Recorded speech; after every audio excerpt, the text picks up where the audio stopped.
Ir žinot, kas man labiausiai patinka, klausant plokštelę. Ja. Man labiausiai patinka, kad kai klausai nedidelių garsų, vakare, pavyzdžiui, žmona jau ten mėga ten, ar ten kažkas. Sengiriu. Ar pats nori gal tyliau. Jo. Ir tu girdi, kaip adata reprodukuoja grinai mechaniškai, akustiškai pati, virpėdama tos aukščiausius dažnius. O kas ir yra tas tikras. Ir tau ateina iš kolonėlio, tai kas turi ateiti.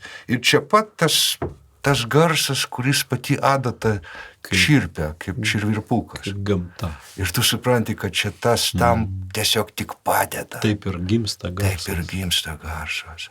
Taip ir gimsta va tas tikėjimas. Mes pamiršę apie tai. Mes pamiršę. Tas, va tie visi kolegos, žinot, kai buvo forume, paklausė, ar jūs girdit, kaip čirpa ta adata, kai tyliau klausai? Tai žinokit, nieks negirdi. O, debilai. Debilai. Aš žinot, kodėl nieks negirdi, kaip čirpa ta adata? Debilai. Dėl to, kad jie nieko negirdi. Dėl to, kad jie tokie patys debilai, kaip ir aš bent jau išgirdau tą adatą, kad nečirpa. A dar žinot, buvo toks topikas, oi, kiek iečių prilaužyta buvo forume, kažkoks iš ten vieno iš tų formų, kitas debilas, nepainė su mane, parašė, kad adata, kai juda ant plokštelės, taigi jinai padvieržina ten visokiam oro virpesiam ir jinai principė gali suveikti kaip mikrofonas. Jis taip ir parašė mikrofonas su A raidė. Žinau, kodėl tai parašė? Nes taip reikia rašyti. Nes analogas.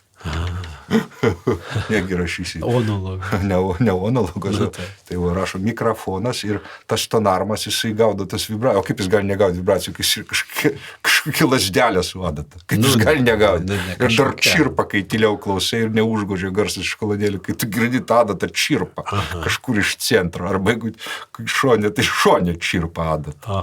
Tai jis pasakė, kad kažkaip su šito tonarmu ir šitą galvutę su adata tas mikrofono efektas beveik panaikinta, beveik.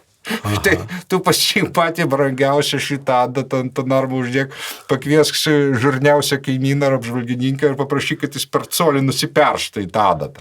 Ir girdėsi. Ir bėg staigiai klausyti per šitą. Ir tik neik prie subo, nes tada infragarsas tave užmuš nuo to bezvalo per adatą, per reprodukuotą, per mikrofoną. Šakė.